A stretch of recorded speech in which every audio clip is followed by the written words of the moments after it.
Sinjuri, nsemmilkom minn Brussell għal programm Il-Vuċi Tiegħek flimkien mal-MEPs tal-Partit Nazzjonalista David Casa, Roberta Metsola u Francis Zammit Dimech. Diversi temi, avvenimenti matul din il-ġimgħa x'nitkellmu. David, żgur li fuq fond kulħadd bħalissa hija l-aħħar żviluppi dwar Brexit. L-affarijiet qegħdin jiżviluppaw minn sija għall-oħra. L-aħħar reazzjoni tiegħek dwar dak li qed naraw jiġri fl-istituzzjonijiet Ewropej però anke fir-Renju Unit fil-House of Commons.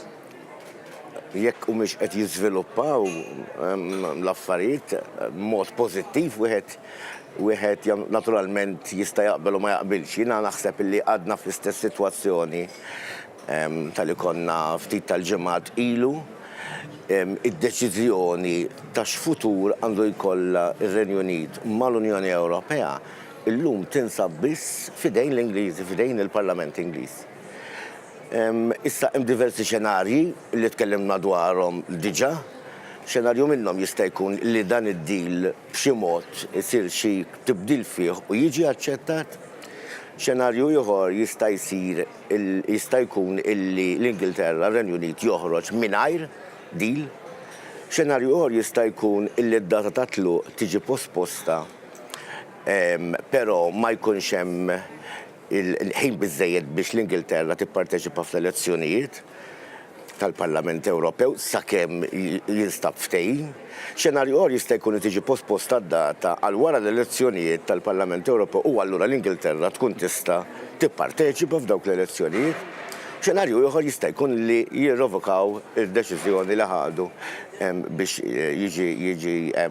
ikun jistgħu joħorġu mill-Unjoni Ewropea. Ġifieri, il-verità hija li l-Ingliżi jridu jiddeċiedu. Naturalment hemm min qed isostni però donnu dan in-numru qiegħed jonqos ukoll issa li għandu jkun hemm referendum ieħor. Jidher illi m'għandux maġġoranza b'saħħitha fil-Parlament Ingliż dan. Naturalment tisma' nies mill-Partit Laburista, mhux mill-kap tiegħu, jew mill-Partit Skoċċiż, jew mill-Liberali jgħidu li għandu jkun hemm referendum ieħor, però dan bħalissa donnu dan il-numru qiegħed jonqos. L-agħla ħaġa li jista' jiġri naturalment li l-Ingilterra li r-Renju Unit joħroġ mingħajr deal għaliex ma jkunx ħażin biss għar-Renju Unit imma naturalment ikun ħażin għalina wkoll. Naturalment issa rridu naraw xi proposti ħajħorġu bihom min-naħa tal-Kummissjoni, min-naħa tal-Kunsill. Jiena ftit li xejn nara li dan id-deal jista' jinbidel. Ġifieri m'għandix fiduċja li dan id-deal jista' jinbidel. U allura rridu naraw x'ħajkun l-outcome il-ġimgħa d-dieħla fil-Parlament Ingliż. Roberta, din il-ġimgħa ħafna nies u fil-jiem li għaddew żgur li rċevew ir-rapport annwali tiegħek bil-reżumé nistgħu ngħidu hekk tal-ħidma li inti għamilt bħala membru tal-Parlament Ewropew matul l-aħħar sena. Min forsi għadu ma qraħx u għadu qiegħed id-dar u qed jarah. X'se jsib dan ir-rapport annwali?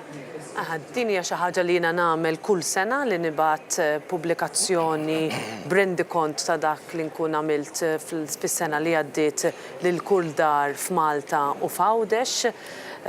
Nagħmel ukoll l-numru ta' messaġġi li jiena nixtieq nibgħat fir-rigward ta' x'ikun għaddej dak il-ħin.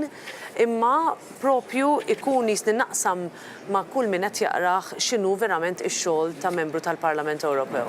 Aħna nirċievu ħafna minnhom eżattament meta tkunu fil-Parlament xi tkunu qed tagħmlu, x'inhuma s-suġġetti li intkom qed taħdmu fuqhom, x'inhu r-rwol tal-Partit Nazzjonalista, kemm importanti li inti tkun elett f'isem il-Partit Nazzjonalista fil-Parlament Ewropew. Kemm il-darba tkellimt fuq issue jew jekk hux fuq l-immigrazzjoni, fuq it-terrorizmu, fuq l-ambjent, fuq is-saltna ta' dritt, fuq ir-rule of law f'kull pajjiż, kemm il-darba tkellim. Ġifieri dawn huma affarijiet li tiskanta il-reazzjoni kemm ikunu jridu jkunu jafu il-Maltin u l-Awċin aħna x'inkunu għamilna. Hemm min jistaqsini imma tista' tibatu inti tibatu ba' email għalfejn bil-Malti, jiena nagħmel il-pubblikazzjoni bil-Malti, ma mbagħad ikolli l-linja fejn ngħid jekk inti tixtieq tirċivih bl-Ingliż hemm kopja u verżjoni elettronika, imma kemm importanti u dan hu l-messaġġ tiegħi li aħna dik hija r-responsabilità tagħna li ngħidu lil kull min jirrappreżentana aħna x'qed nagħmlu, niddedika ħafna ħin kull sena biex nibgħat pubblikazzjoni bħal din lil kull dar ħalli inti l-mistoqsijiet ikunu jistgħu isma' jiena rajt li inti tkellimt pereżempju fuq l-ambjent, fuq il-plastics, tkellimt fuq il-terrorizmu, tkellimt fuq il-roaming, l-aġenda diġitali. X'ser tagħmlu issa fil-5 snin li ġejjin. U allura anki dal-5 wieħed kien wieħed li jisu ta' tifsira ta' dak kollu li għamilt fil-5 snin li għaddew u jekk l-elettorat jerġa' jagħtini l-fiduċja biex nerġa' nirrappreżentaha l-5 snin li ġejjin bi pjan għal dak li jiena nixtieq inkompli naħdem fuqu. Francis, din il-ġimgħa rajnik f'Malta, mhux hawnhekk tindirizza konferenza tal-aħbarijiet tal-Partit Nazzjonalista li fiha ppreżentajt 30 proposta brabta mas-settur tal-kanċer, mal-qasam tal-kanċer li inti titkellem dwaru.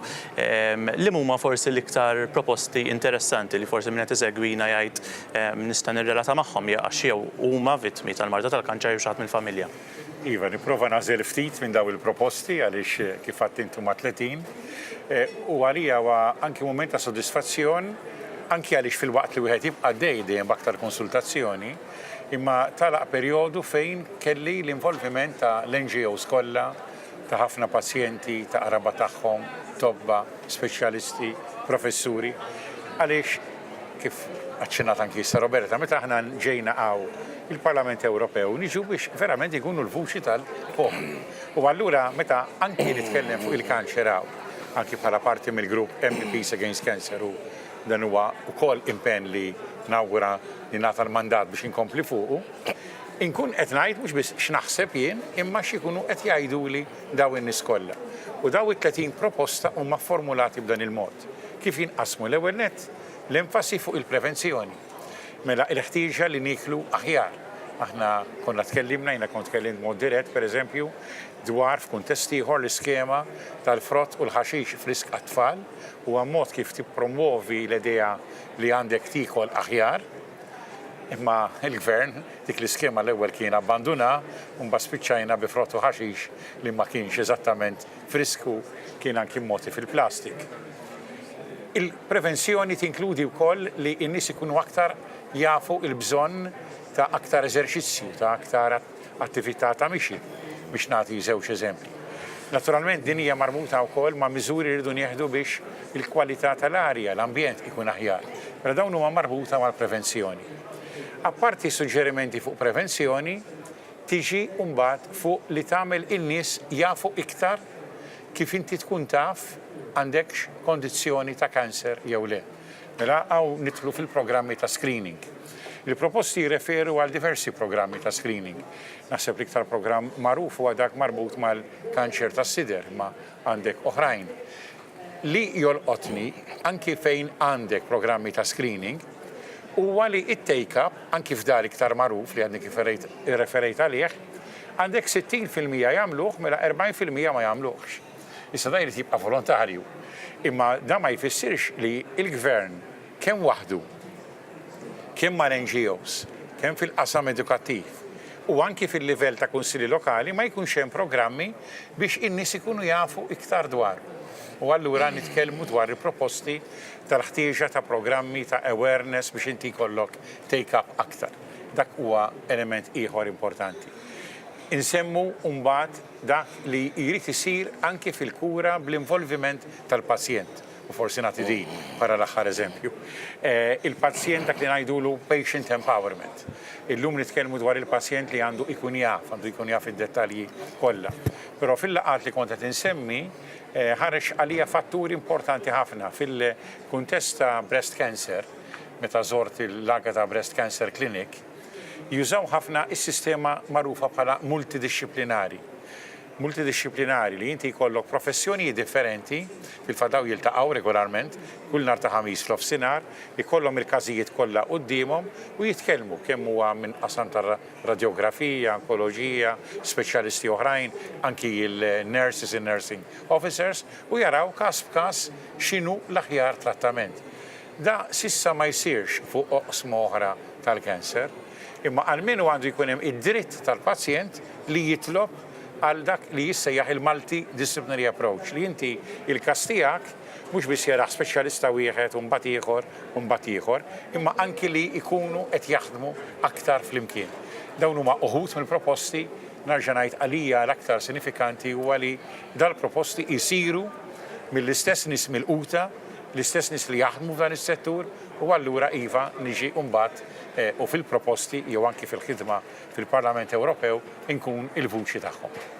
David, fl-aħħar ġimgħa tkellimna dwar il-ġurnalista mit-Turkija Pelin Unker. Is-sibt li għadda din kienet f'Malta fuq stedina tiegħek u indirizzat u attendi tal-attività li inti organizzajt mal-ġurnalisti u soċjetà ċivili. X'sens simboliku forsi kellha l-preżenza ta' Pelin Unker f'Malta?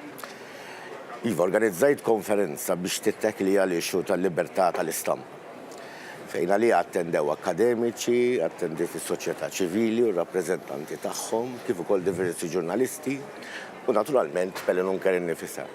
Fejn tkellmet magħna dwar il-qagħda tad-demokrazija fit-Turkija, dak li għandu x'jaqsam naturalment il-libertà tal-istampa li mhijiex xi ħaġa feliċi li hemm fit-Turkija.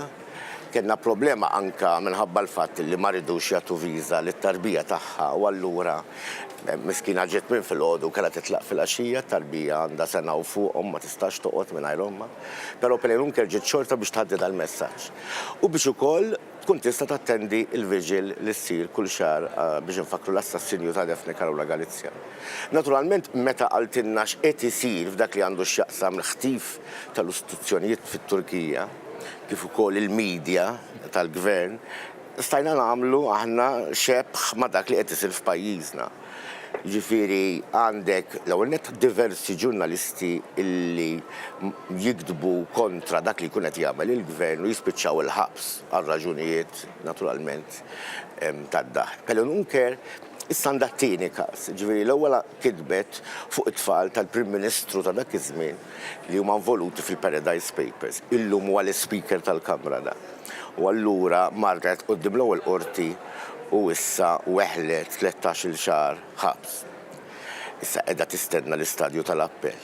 Kombinazzjoni kitbet ukoll huwa involut ukoll fil-Paradise Papers il-son-in-law tal-President Erdogan u kombinazzjoni ġiet il-każ tagħha ġie quddiem l-istess maġistrat, allura nistgħu nkunu nafu is-sentenza x'se tkun.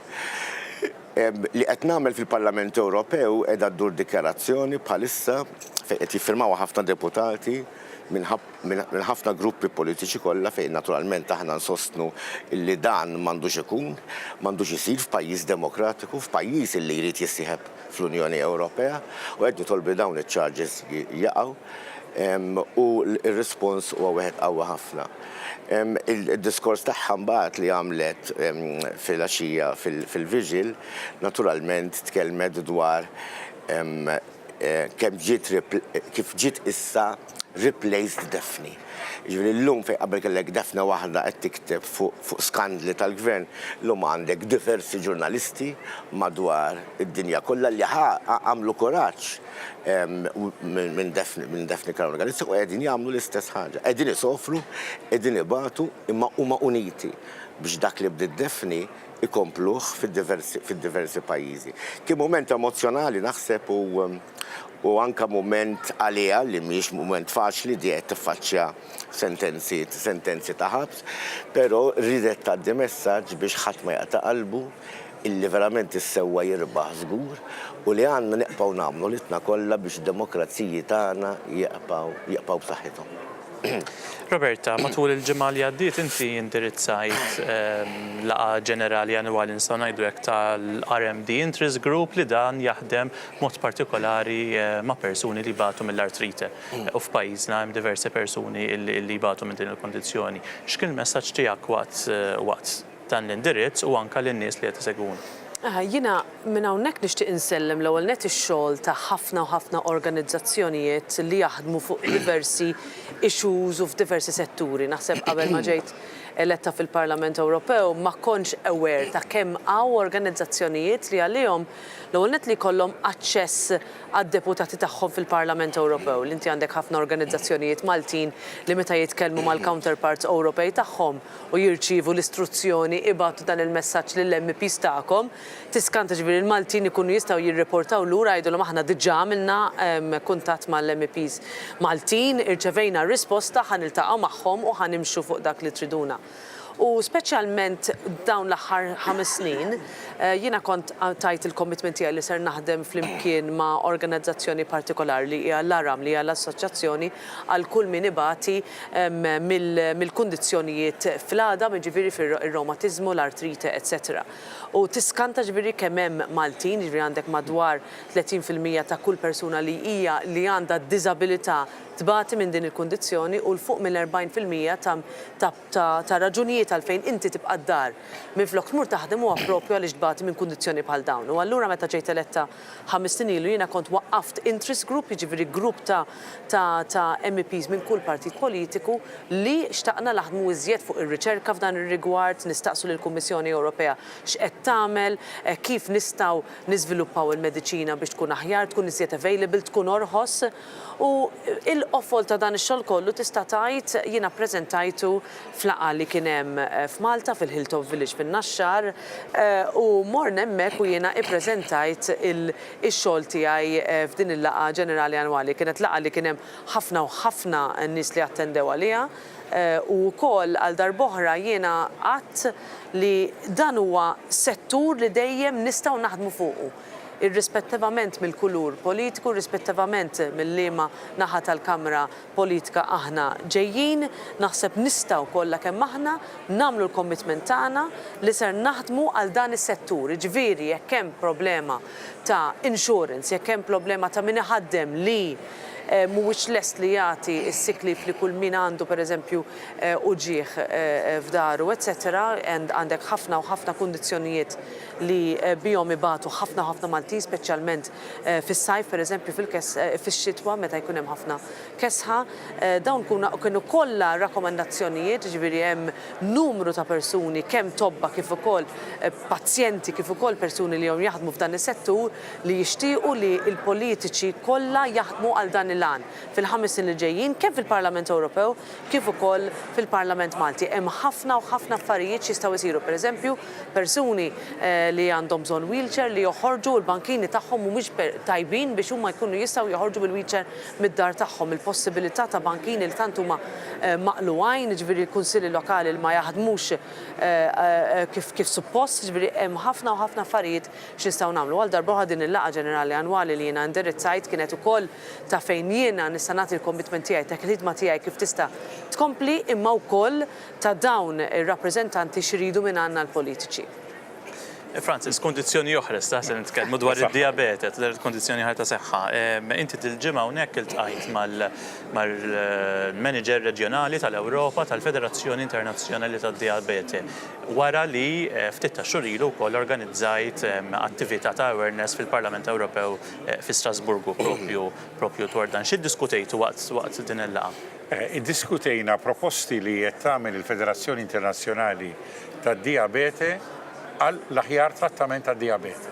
Għaliex ukoll huwa suġġett ieħor li mill-mument li dħalt fil-Parlament Ewropew impenjajt ruħi dwaru, anki bħala wieħed mill-presidenti tal-Kumitat li għandna f'dan il-Parlament Working Group fuq id-diabete. U meta qed niddiskutu l-proposti u anke qed niddiskuti ma' dan ir-rappreżentant tal-Federazzjoni Internazzjonali tad-Diabete qiegħed ngħid fil-kuntest ta' Malta, ironikament l-ewwel kelma, l-ewwel suġġett huwa l-ħtieġa kbira li ikun hemm loti tal-continuous glucose monitors. Li jiena issa kontinni aktar minn sena nagħmel din il-proposta f'Malta. L-istess ġurnata li jiena iltqajt mal din il-persuna, il-Ministeru tas-Saħħa fl-aħħar tagħna l-aħbar li ser jintroduċi l-continuous glucose monitors għat-tfal. Naturalment dik hija ta' sodisfazzjon għalija għaliex li d-Deputat Prim Ministru, Ministru tas-Saħħa Chris Fern, kont batlu ittra darba darbtej, ġifieri nafeżat f'Ġunju tas-sena li għaddiet mill-ġdid f'Awwissu, anki wara konferenza tal-aħbarijiet quddiem il-Ministeru tas-Saħħa. U dawk l-ittri li jiena kont qed nagħmillu li kelli bis-acknowledgement tagħhom kienu qed isiru wara dak li anki hawn kont qed nisma' mill-ġenituri tat-tfal. Għaliex inizjattiva bdiet wara li kont organizzajt attività marbuta mad-diabete u għall-laqdiet li jaħdmu fil-qasam tad-diabete u professjonisti li kienet saret fil-Palazz tal-President San Anton taħt il-patroċinju tal-President. U jiexu l-ġenituri fuqek u jgħidulek it-tfal għaliex ikollhom jittaqbu 10 darbit kuljum, 12 darba kuljum, la fingerprints il-ġilda tispiċċa ħarxa. Hemm bżonn dal-apparat. Niftakarni mmur f'Għawdex, niltaqa' ma' tifla li kienet qed tuża dal-apparat, naturalment qed tħallas il-familja tagħha għalih u kienet ingħaqdet miegħha hi wkoll f'appell lill-Ministru biex dal-apparat jiddaħħal. Issa ddaħħal. Sena wara imma ddaħħal. Jorbot ma' inizjattivi oħra li ħadd fuq id-diabete. Il-ħtieġa li jkollok nurse fil-qasam tad-diabete fl-Isptar ta' Għawdex. Issa di saret. Li fil-Parlament ta' Malta ikun hemm kumitat li jiffoka biss fuq hekk. Dak il-kumitat fl-aħħar sar. Għatem proposti oħrajn, inkluż li tingħata device magħrufa bħala Lancet lill-pazjenti għaliex ukoll tnaqsilhom il-problemi li huma jgħaddu minnhom, imma anki dejjem l-involviment akbar tal-pazjenti f'dan il-qasam. Daw il-laqat ukoll qed isiru biex ikun hemm issa preżentazzjoni ta' numru totali ta' proposti kollha marbuta mal-qasam tad-diabete. Id-diabete tolqot settur kbir mill-poplu Malti, hija kondizzjoni li wkoll għandna bżonn inkunu nafu iktar dwarha. L-attività li jiena kont ħassib li tkun organizzata fil-Parlament Ewropew hi marbuta biex iva nifhmu l-ħtieġa li nagħmlu test tad-demm għax min jaf kemm għandna persuni li jkollhom kondizzjoni ta' diabete u għadhom ma jafux u għaw ukoll iktar ma tkun taf malajr iktar aħjar għax iktar tista' mbagħad tikkura ruħek aħjar jew tibdel l-istil ta' ħajja tiegħek biex inti tiffaċċja dik il-kondizzjoni. David, din il-ġimgħa hawnhekk kien hawn ukoll l-Assembleja Politika tal-Partit Popolari Ewropew iddiskutiet il-manifest tal-Partit Popolari Ewropew għall-elezzjoni ta' Mejju, però il-medja l-iktar li ffokat hija fuq deċiżjoni li ħadet din il-politika brabta mal-Partit Politiku tal-Ungerija l-Fidesz. X'kienet din id-deċiżjoni għal min forsi ma segwix? L-ewwel trid tibda li din l-Assembleja Politika iltaqat biex tapprova manifest tal-Partit Popolari Ewropew illi jitkellem fuq politika tas-suq però marbuta ħafna mal-qasam soċjali u dan huwa importanti li wieħed jixtarru jara ħalli jkun jaf xi proposti soċjali importanti qed jagħmel il-Partit Popolari Ewropew għal 5 snin li ġejjin.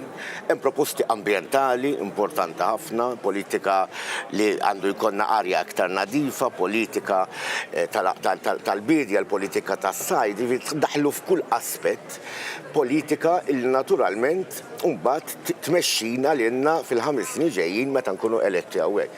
Ġifieri inti ikollok il-manifest li jiġi approvat mill-immigrazzjoni pereżempju li taħdem fuq Roberta, parti importanti ħafna mill-manifest tal-Partit Popolari Ewropew. U dan mbagħad ikun jista' jgħinna biex fil-5 snin ta' wara nkunu nafu x'irid minna l-Partit Popolari Ewropew u għal xiex jivvotaw in-nies fid-diversi pajjiżi. Iva naturalment tkellimna ħafna u anke l-medja fuq il-Fidesz il-partit ta' Viktor Orban, naturalment hawnhekk kellna problema partit partikolari ġewwa il-Partit Popolari Ewropew. Il-Partit Popolari Ewropew jemmen fis-saltna ta' dritt, jemmen fid-demokrazija u jemmen illi m'għandekx telab mas-saltna ta' dritt, m'għandekx telab mal-istituzzjonijiet u allura ġġib il dak il-pajjiż inqas demokratiku u allura l-Partit Popolari Ewropew bħalma ġieli ikkritika pajjiżi oħra fosthom il-pajjiżna, fosthom il-Polonja, din id-darba wkoll kellu jieħu d-deċiżjonijiet tiegħu. Aħna ma nagħlqux għajn waħda bħala partit u nħallu lill-membri tagħna jagħmlu li jridu. Aħna kellna neħdu deċiżjoni, din il-partit tal-Fidesz irrikonoxxa illi għandna dil problema u allura aċċettaw li jiġu sospiżi sakemm ikun hemm grupp ta' nies issa illi jevalwaw x'tibdil ħajsir fl-Ungerija, però sa dan it-tant ma jistgħux jieħdu karigi, sa dan it-tant il-partit huwa sospiż, nittamaw illi dak li hemm ħażin jitranġa biex Fidesz ikun jerġa' jista' jingħaqad mal-Partit Popolari Ewropew.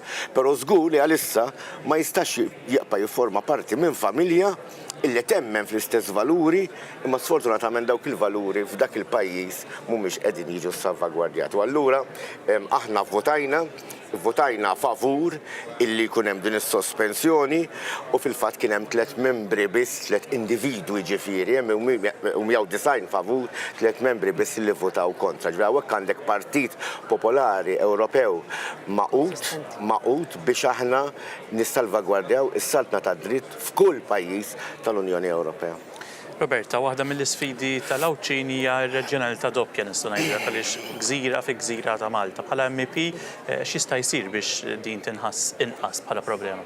L-ewwel nett irridu naraw il-Gvern bħalissa x'qed jinnegozja f'termini ta' fondi li ħajkunu jistgħu jintużaw għal għawdex fis-7 snin li ġejjin.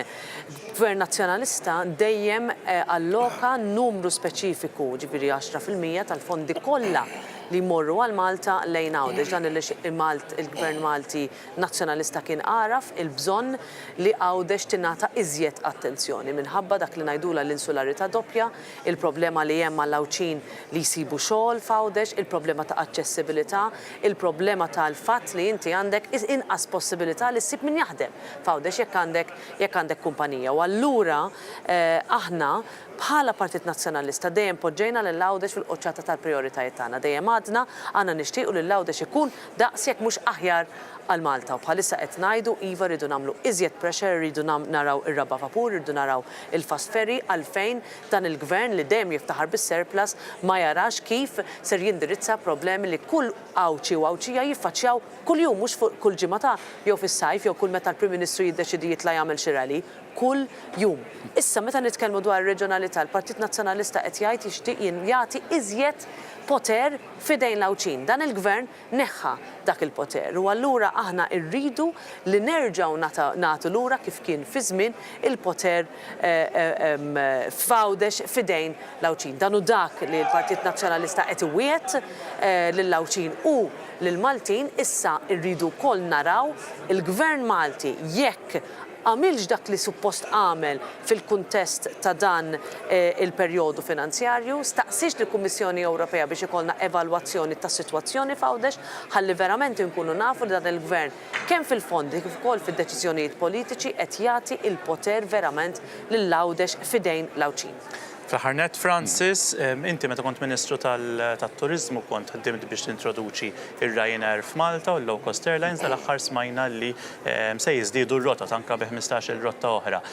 Kif x'inhi r-reazzjoni tiegħek għal din l-aħbar? Għalija kien dal-każ ngħidulu throwback u xekk għaliex ma stajtx ma niftakarx l-ewwel diskussjonijiet li kienu koloriti ħafna ma' Michael Colley, Chief Operating Officer, għal min jafu da kien il-bniedem li meta wasanna għal-ftehim kien niżel fl-ajruport tagħna bil-bandiera Maltija fuq spalleħ, ġifieri għandu stil partikolari kif jikkomunika.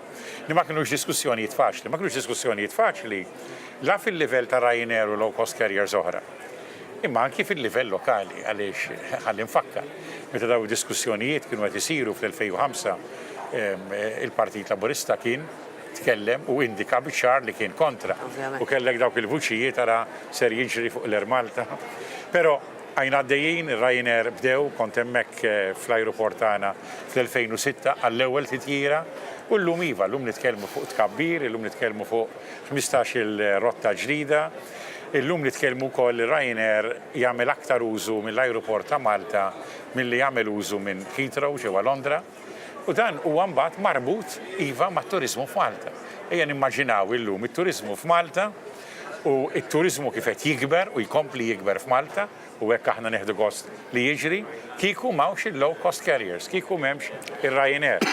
Biex nagħmel forsi battuta aħna fuqna li niġu għall-Parlament Ewropew, aħna ma niddejqu xejn kultant ukoll nużaw is-servizz ta' Ryanair li konna nużaw anke minn Brussell għaliex l-Air Malta m'għadhomx joffru is-servizz kuljum minn Brussell u Ryanair qed jipprovdi għal dak is-servizz ukoll. Iva kienet kruċjali ma' miżuri oħrajn biex it-turiżmu jinbena u biex jinbeda allura dak il-perjodu li għadna ingawdu minnu sal-lum ta' tkabbir ta' dil-iktar industrija li tiġġenera impjiegi, li tfisser aktar investiment, għaliex kif dejjem ngħidu it-turiżmu huwa l-aktar settur ekonomiku li minnu mhux biss igawdu dawk direttament involuti fih, imma huwa s-settur li l-ġit minnu jasal għand il-poplu kollu. U allura għalija kien moment niftakar sodisfazzjon kbir dik id-deċiżjoni issa meħuda fl-2006. Tajb, nirringrazzjakom jiena Francis, Roberta u David tal-li kontu mija, jiena nsellem l-istemmi u l-telespettaturi u ngħidilkom inkun magħkom il-ġimgħa d-dieħla bi programm ieħor Il-Vuċi Tiegħek. Sa dak kien nhar insellmilkom.